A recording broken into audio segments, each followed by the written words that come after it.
बुंदेलखंड की जहां वेद व्यास की जन्मस्थली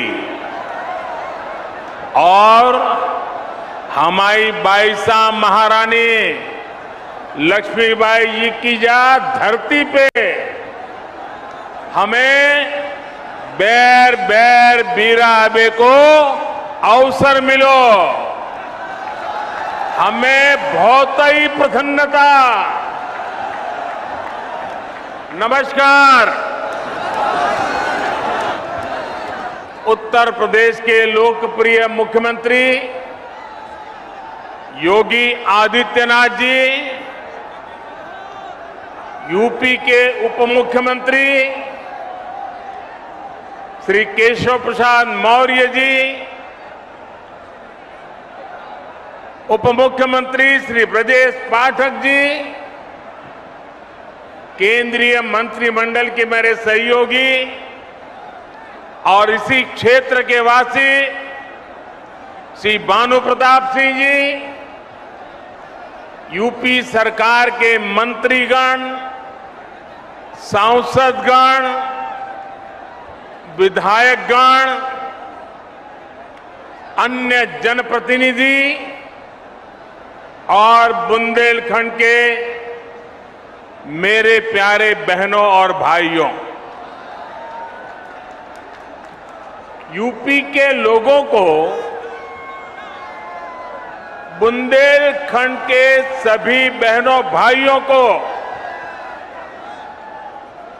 आधुनिक बुंदेलखंड एक्सप्रेसवे, इसके लिए बहुत बहुत बधाई, बहुत बहुत शुभकामनाएं।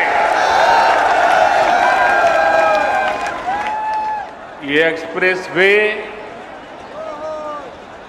बुंदेलखंड की गौरवशाली परंपरा को समर्पित है। जिस धरती ने अनगिनत शूरवीर पैदा किए, जहां के खून में भारत भक्ति बहती है, जहां के बेटे बेटियों के पराक्रम और परिश्रम ने हमेशा देश का नाम रोशन किया है, उस बुंदेलखंड की धरती को आज एक्सप्रेस वे का ये उपहार देते हुए उत्तर प्रदेश के सांसद के नाते, उत्तर प्रदेश के जनप्रतिनिधि के नाते मुझे विशेष खुशी मिल रही है। भाइयों और बहनों, मैं दशकों से उत्तर प्रदेश आता जाता रहा। यूपी के आशीर्वाद से पिछले 8 साल से देश का प्रधान सेवक के रूप में कार्य करने का आप सबने जिम्मा दिया है। लेकिन मैंने हमेशा देखा था, अगर उत्तर प्रदेश में 2 महत्वपूर्ण चीजें जोड़ दी जाए, उसकी कमी को अगर पूरा कर दिया जाए, तो उत्तर प्रदेश चुनौतियों को चुनौती देने की बहुत बड़ी ताकत के साथ खड़ा हो जाएगा।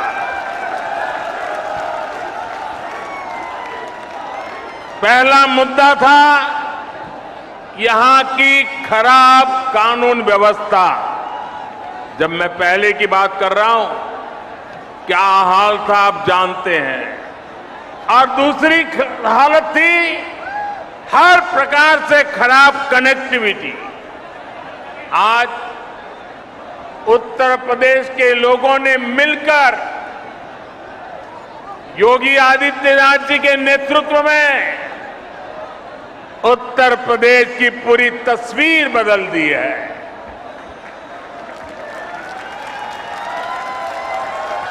योगी जी के नेतृत्व वाली सरकार में कानून व्यवस्था भी सुधरी है और कनेक्टिविटी भी तेज से सुधर रही है। आजादी के बाद के 7 दशकों में यूपी में यातायात के आधुनिक साधनों के लिए जितना काम हुआ उससे ज्यादा काम आज हो रहा है। मैं आपसे पूछ रहा हूं, हो रहा है कि नहीं हो रहा है? हो रहा है कि नहीं हो रहा है? आंखों के सामने दिख रहा है कि नहीं दिख रहा है? बुंदेलखंड एक्सप्रेसवे से चित्रकूट से दिल्ली की दूरी करीब करीब 3-4 घंटे कम हुई है, लेकिन इसका लाभ इससे भी कहीं गुना ज्यादा है। ये एक्सप्रेसवे यहां सिर्फ वाहनों को गति देगा इतना ही नहीं है, बल्कि ये पूरे बुंदेलखंड की औद्योगिक प्रगति को भी गति देने वाला है। इसके दोनों तरफ, इस एक्सप्रेस हाईवे के दोनों तरफ अनेक उद्योग स्थापित होने वाले हैं। यहां भंडारण की सुविधाएं, कोल्ड स्टोरेज की सुविधाएं बनने वाली है। बुंदेलखंड एक्सप्रेसवे की वजह से इस क्षेत्र में कृषि आधारित उद्योग लगाने बहुत आसान हो जाएंगे। खेत में पैदा होने वाली उपज को नए बाजारों में पहुंचाना आसान होगा। बुंदेलखंड में बन रहे डिफेंस कॉरिडोर को भी इससे बहुत मदद मिलेगी। यानी ये एक्सप्रेसवे बुंदेलखंड के कोने कोने को विकास, स्वरोजगार और नए अवसरों भी जोड़ने वाला है। साथियों, एक समय था जब माना जाता था कि यातायात के आधुनिक साधनों पर पहला अधिकार सिर्फ बड़े बड़े शहरों का ही है। मुंबई हो, चेन्नई हो, कोलकाता हो, बेंगलुरु हो, हैदराबाद हो, दिल्ली हो, सब कुछ उनको ही मिले। लेकिन अब सरकार की बदली है, मिजाज भी बदला है और ये मोदी है, ये योगी है। अब उस पुरानी सोच को छोड़कर, उसे पीछे रखकर हम एक नए तरीके से आगे बढ़ रहे हैं। साल 2017 के बाद से उत्तर प्रदेश में कनेक्टिविटी के जो काम शुरू हुए, उनमें बड़े शहरों के साथ ही छोटे शहरों को भी उतनी ही प्राथमिकता दी गई है। ये बुंदेलखंड एक्सप्रेसवे चित्रकूट, बांदा, हमीरपुर, महोबा, जालौन, औरैया और इटावा से होकर गुजर रहा है। पूर्वांचल एक्सप्रेसवे लखनऊ के साथ ही बाराबंकी, अमेठी, सुल्तानपुर, अयोध्या, अंबेडकर नगर, आजमगढ़, मऊ और गाजीपुर से गुजर रहा है। गोरखपुर लिंक एक्सप्रेस अंबेडकर नगर, संत कबीर नगर और आजमगढ़ को जोड़ता है। गंगा एक्सप्रेसवे मेरठ, हापुड़, बुलंदशहर, अमरोहा, संभल, बदायूं, शाहजहांपुर, हरदोई, उन्नाव, रायबरेली, प्रतापगढ़ और प्रयागराज को जोड़ने का काम करेगा।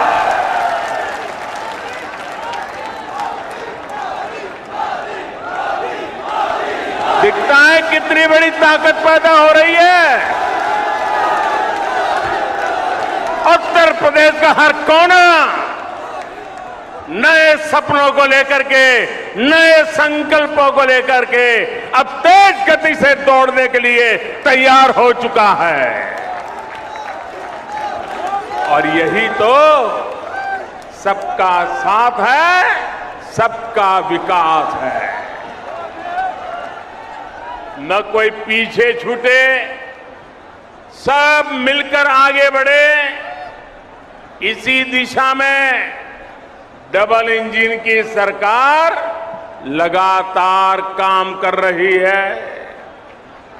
यूपी के छोटे छोटे जिले हवाई सेवा से जुड़े, इसके लिए भी तेजी से काम किया जा रहा है। बीते कुछ समय में प्रयागराज, गाजियाबाद में नए एयरपोर्ट टर्मिनल बनाए गए। कुशीनगर में नए एयरपोर्ट के साथ ही नोएडा के जेवर में एक और इंटरनेशनल एयरपोर्ट पर काम चल रहा है। भविष्य में यूपी के कई और शहरों को वहां भी हवाई रूट से जोड़ने की कोशिश हो रही है। ऐसी सुविधाओं से पर्यटन उद्योग को भी बहुत बल मिलता है। और मैं जब आज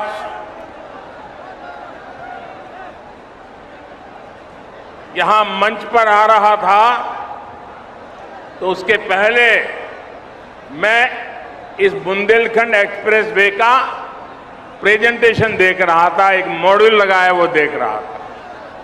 और मैंने देखा कि इस एक्सप्रेस वे के बगल में जो जो स्थान है वहां पर कई सारे किले हैं।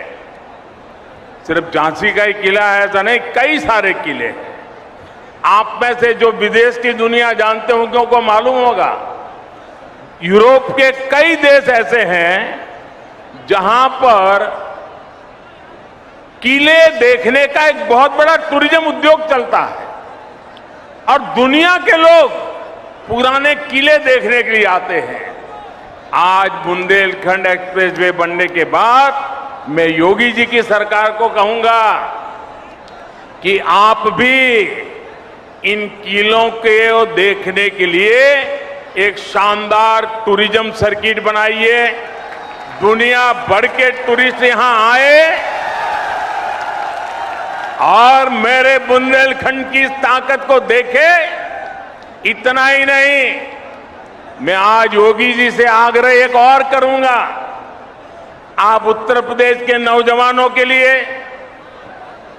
इस बार जब ठंड की सीजन शुरू हो जाए, मौसम ठंडी का शुरू हो जाए, तो किले चढ़ने की स्पर्धा आयोजित कीजिए और परंपरागत रास्ते से नहीं, कठिन से कठिन रास्ता तय कीजिए और नौजवान को बुलाइए। कौन जल्दी से जल्दी चढ़ता है, कौन किले पर सवार होता है। आप देखना उत्तर प्रदेश के हजारों नौजवान इस स्पर्धा में जुड़ने के लिए आ जाएंगे और उसके कारण बुंदेलखंड में लोग आएंगे, रात को मुकाम करेंगे, कुछ खर्चा करेंगे, रोजी रोटी के लिए बहुत बड़ी ताकत खड़ी हो जाएगी। साथियों, एक एक्सप्रेस में कितने प्रकार के कामों को अवसर का जन्म दे देता है। साथियों, डबल इंजन की सरकार में आज यूपी जिस तरह आधुनिक हो रहा है, ये वाकई अभूतपूर्व है। जिस यूपी में, जरा याद रखना दोस्तों, मैं जो कह रहा हूं याद रखोगे, याद रखोगे? जरा हाथ ऊपर करके बताओ, याद रखोगे? पक्का याद रखोगे? बार बार लोगों को बताओगे? तो याद रखिए, जिस यूपी में सरयू नहर परियोजना का पूरा होने में 40 साल लगे, जिस यूपी में गोरखपुर फर्टिलाइजर प्लांट 30 साल से बंद पड़ा था, जिस यूपी में अर्जुन डैम परियोजना को पूरा होने में 12 साल लगे, जिस यूपी में अमेठी राइफल कारखाना सिर्फ एक बोर्ड लगा करके पड़ा हुआ था, जिस यूपी में रायबरेली रेल कोच फैक्ट्री डिब्बे नहीं बनाती थी, सिर्फ डब्बों का रंग रोगान करके काम चला रही थी, उस यूपी में अब इंफ्रास्ट्रक्चर पर इतनी गंभीरता से काम हो रहा है कि उसने अच्छे अच्छे राज्यों को भी पीछे छोड़ दिया है। दोस्तों, पूरे देश में अब यूपी की पहचान बदल रही है। आपको गर्व होता है कि नहीं होता है? आज यूपी का नाम रोशन हो रहा है, आपको गर्व हो रहा है कि नहीं हो रहा है? आप पूरा हिंदुस्तान यूपी के प्रति बड़े अच्छे भाव से देख रहा है, आपको आनंद हो रहा है कि नहीं हो रहा है? और साथियों, बात सिर्फ हाईवे या एयरवे की नहीं है। शिक्षा का क्षेत्र हो, मैन्युफैक्चरिंग का क्षेत्र हो, खेती किसानी हो, यूपी हर क्षेत्र में आगे बढ़ रहा है। पहले की सरकार के समय यूपी में हर साल, ये भी याद रखना, रखोगे? रखोगे? जरा हाथ ऊपर करके बताओ, रखोगे? पहले की सरकार के समय यूपी में हर साल औसतन 50 किलोमीटर रेल लाइन का दोहरीकरण होता था। कितने किलोमीटर? कितने किलोमीटर? 50। पहले, हमारे आने से पहले रेलवे का दोहरीकरण 50 किलोमीटर। मेरे उत्तर प्रदेश के नौजवानों, भविष्य कैसे गढ़ता है देखिए। आज औसतन 200 किलोमीटर का काम हो रहा है। 200 किलोमीटर रोड लाइन का दोहरीकरण हो रहा है। 2014 से पहले यूपी में सिर्फ 11,000 कॉमन सर्विस सेंटर थे। जरा आंकड़ा याद रखिए, कितने?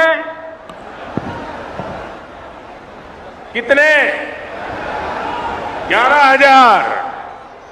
आज यूपी में 1,30,000 से ज्यादा कॉमन सर्विस सेंटर काम कर रहे हैं। ये आंकड़ा याद रखोगे?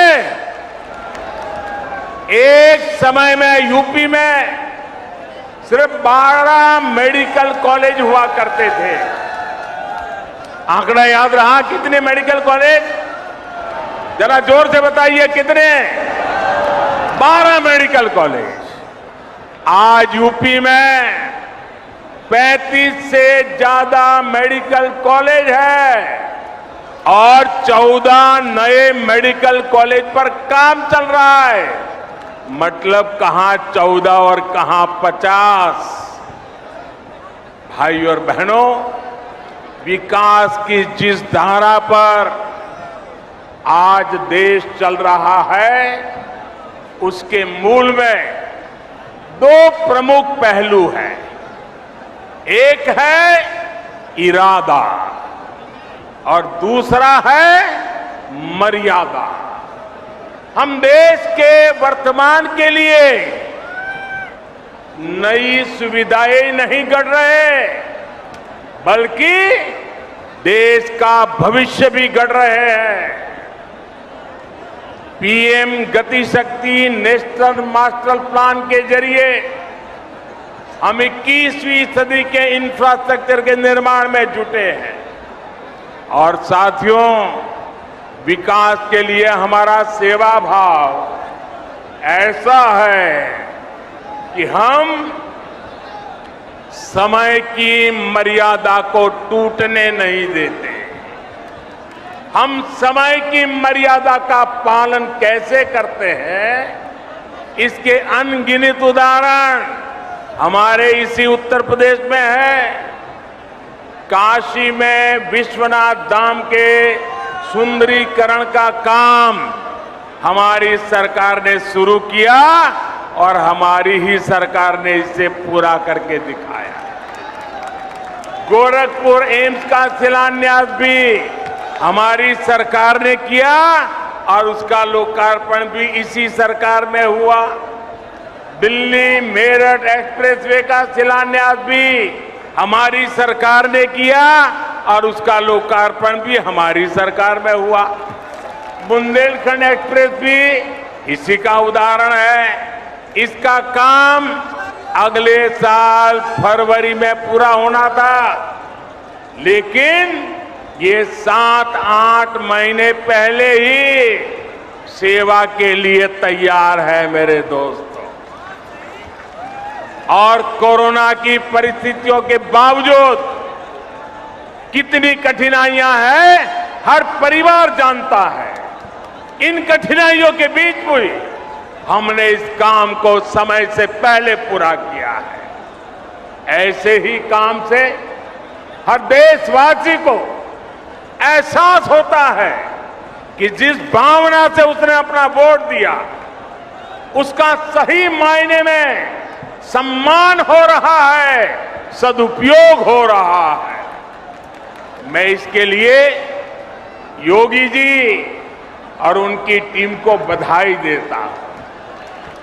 साथियों, जब मैं कोई रोड का उद्घाटन करता हूं, कोई अस्पताल का उद्घाटन करता हूं, कोई कारखाने का उद्घाटन करता हूं, तो मेरे दिल में एक ही भाव होता है कि मैं जिन मतदाताओं ने ये सरकार बनाई है उनको सम्मान देता हूं और देश के सभी मतदाताओं को सुविधा देता हूं। साथियों, आज पूरी दुनिया भारत को बहुत आशा से देख रही है। हम अपनी आजादी के 75 वर्ष का पर्व मना रहा है। अगले 25 वर्षों में भारत जिस ऊंचाई पर होगा उसका रोड मैप बना रहे हैं। और आज जब मैं बुंदेलखंड की धरती पे आया हूं,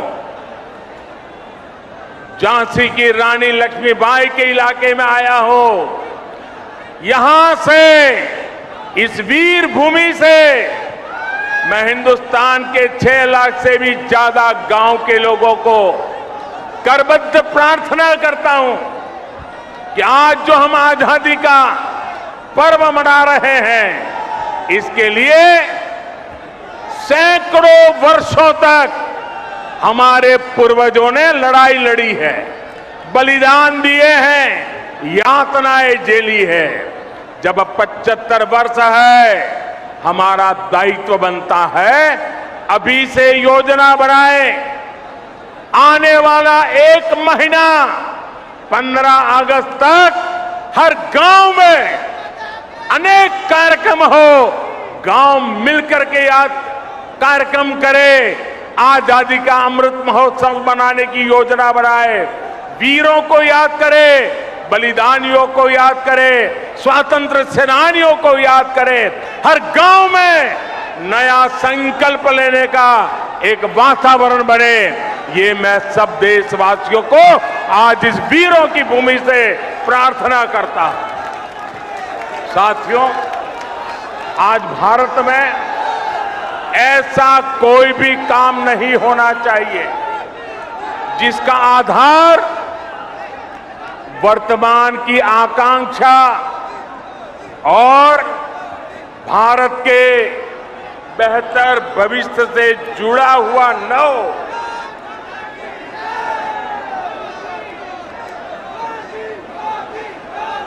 हम कोई भी फैसला लें, कोई भी निर्णय लें, कोई भी नीति बनाए, इसके पीछे सबसे बड़ी सोच यही होनी चाहिए कि इससे देश का विकास और तेज होगा। हर वो बात जिससे देश को नुकसान होता है, देश का विकास प्रभावित होता है, उससे हमें हमेशा हमेशा दूर रखना है। आजादी के 75 वर्षों बाद भारत को विकास का ये सबसे बेहतरीन मौका मिला है। हमें इस मौके को गंवाना नहीं है। हमें इस कालखंड में देश का ज्यादा से ज्यादा विकास करके उसे नई ऊंचाई पर पहुंचाना है, नया भारत बनाना है। साथियों, नए भारत के सामने एक ऐसी चुनौती भी है जिस पर अगर अभी ध्यान नहीं दिया गया तो भारत के युवाओं का, आज की पीढ़ी का बहुत नुकसान हो सकता है। आपका आज गुमराह हो जाएगा और आपकी आने वाली कल अंधेरे में सिमट जाएगी। दोस्तों, इसलिए अभी से जागना जरूरी है। आजकल हमारे देश में मुफ्त की रेवड़ी बांटकर वोट बटोरने का कल्चर लाने की भरसक कोशिश हो रही है। ये रेवड़ी कल्चर देश के विकास के लिए बहुत घातक है। इस रेवड़ी कल्चर से देश के लोगों को और खास करके मेरे युवाओं को बहुत सावधान रहने की जरूरत है।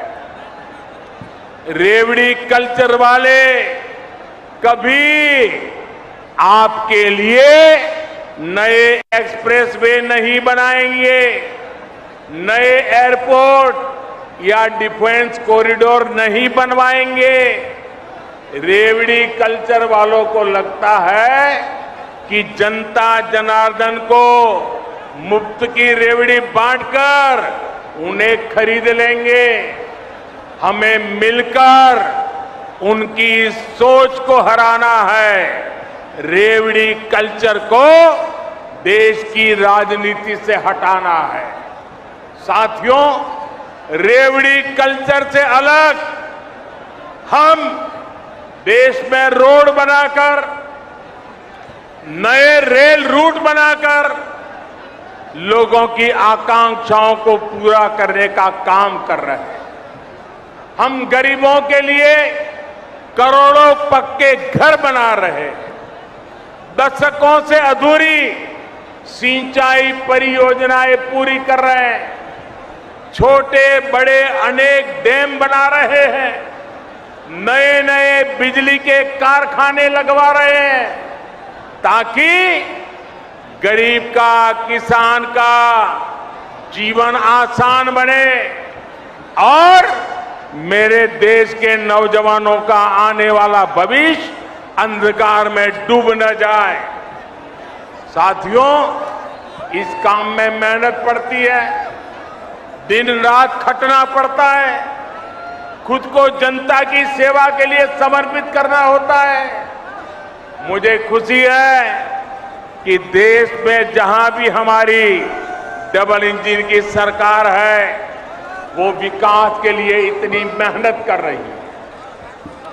डबल इंजन की सरकार मुफ्त की रेवड़ी बांटने का शॉर्टकट नहीं अपना रही। डबल इंजन की सरकार मेहनत करके राज्य के भविष्य को बेहतर बनाने में जुटी है। और साथियों, आज मैं आपको एक और बात भी कहूंगा। देश का संतुलित विकास छोटे शहरों और गांवों में भी आधुनिक सुविधाओं का पहुंचना, ये काम भी एक प्रकार से सच्चे अर्थ में सामाजिक न्याय का काम है। जिस पूर्वी भारत के लोगों को, जिस बुंदेलखंड के लोगों को दशकों तक सुविधाओं से वंचित रखा गया, आज जब वहां आधुनिक इंफ्रास्ट्रक्चर बन रहा है तो ये सामाजिक न्याय भी हो रहा है।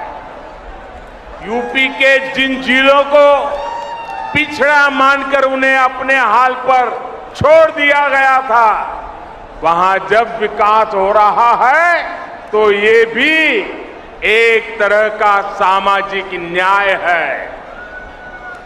गांव-गांव को सड़कों से जोड़ने के लिए तेजी से काम करना, घर-घर तक रसोई गैस का कनेक्शन पहुंचाना, गरीब को पक्के घर की सुविधा देना, घर घर में शौचालय बनाना, ये सारे काम भी सामाजिक न्याय को ही मजबूत करने वाले कदम है।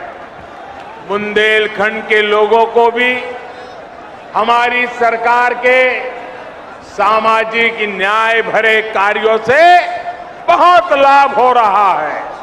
भाई और बहनों, बुंदेलखंड की एक और चुनौती को कम करने के लिए हमारी सरकार निरंतर काम कर रही है।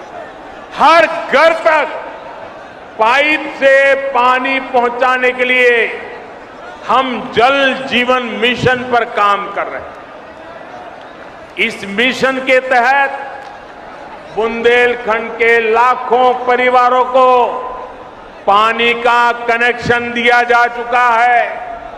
इसका बहुत बड़ा लाभ हमारी माताओं, हमारी बहनों को हुआ है। उनके जीवन में मुश्किलें कम हुई है। हम बुंदेलखंड में नदियों के पानी को ज्यादा से ज्यादा लोगों तक पहुंचाने के लिए लगातार प्रयास कर रहे हैं। रतौली बांध परियोजना, भावनी बांध परियोजना और मझगांव चिल्ली स्प्रिंकलर सिंचाई परियोजना ऐसे ही प्रयासों का परिणाम है। केन बेतवा लिंक प्रोजेक्ट के लिए हजारों करोड़ रुपए स्वीकृत किए जा चुके हैं। इससे बुंदेलखंड के बहुत बड़े हिस्से का जीवन बदलने वाला है। साथियों, मेरा बुंदेलखंड के साथियों से एक और आग्रह भी है। आजादी के 75 वर्ष के अवसर पर देश के अमृत सरोवरों के निर्माण का संकल्प लिया है। बुंदेलखंड के हर जिले में भी 75 अमृत सरोवर बनाए जाएंगे। ये जल सुरक्षा के लिए, आने वाली पीढ़ियों के लिए बहुत बड़ा काम हो रहा है।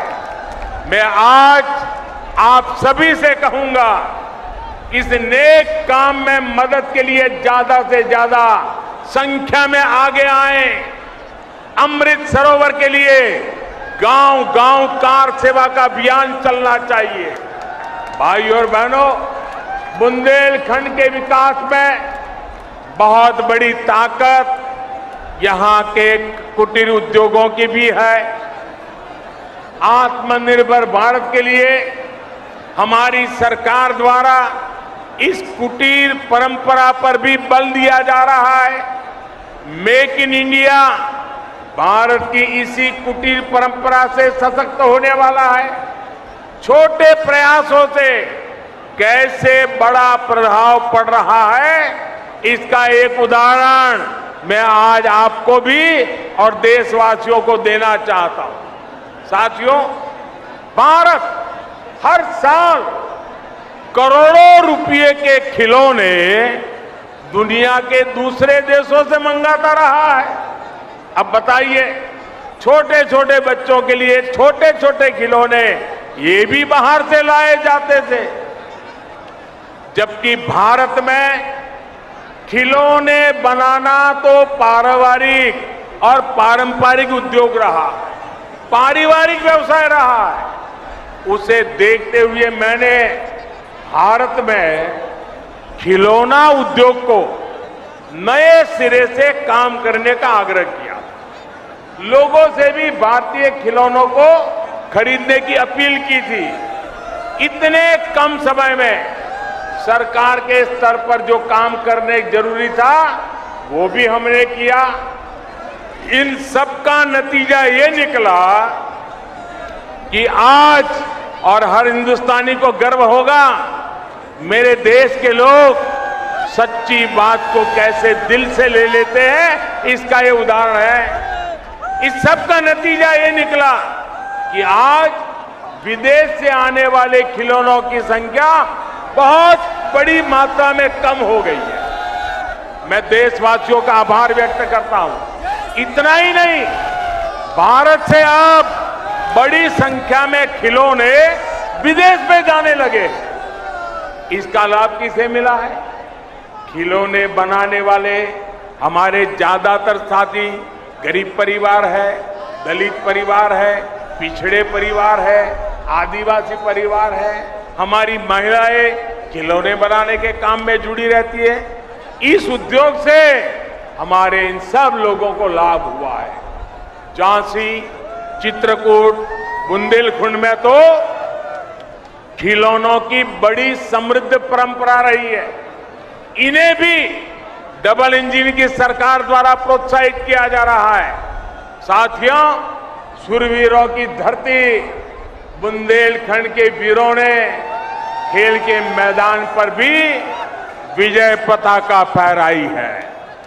देश के सबसे बड़े खेल सम्मान का नाम अब बुंदेलखंड के सपूत मेजर ध्यानचंद के नाम पर ही है।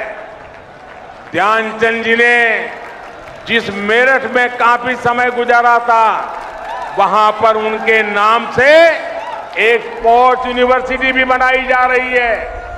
कुछ समय पहले हमारी झांसी की ही एक बिटिया शैली सिंह ने भी कमाल करके दिखाया।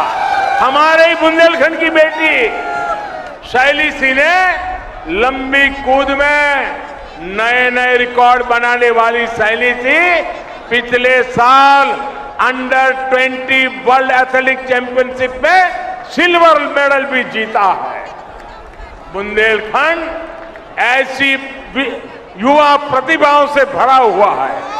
यहां के युवाओं को आगे बढ़ने का खूब अवसर मिले, यहां से पलायन रुके, यहां आधुनिक इंफ्रास्ट्रक्चर बने, इसी दिशा में हमारी सरकार काम कर रही है। यूपी ऐसे ही सुशासन की नई पहचान को मजबूत करता रहे, इसी कामना के साथ आप सभी को बुंदेलखंड एक्सप्रेस के लिए फिर से बहुत बहुत बधाई। और फिर से याद कराता हूं, 15 अगस्त तक पूरा महीना हिंदुस्तान के हर घर में, हर गांव में आजादी का महोत्सव मनना चाहिए, शानदार मनना चाहिए। आप सबको बहुत शुभकामनाएं, बहुत बहुत धन्यवाद। पूरी ताकत से बोलिए भारत माता की, भारत माता की, भारत माता की। बहुत बहुत धन्यवाद।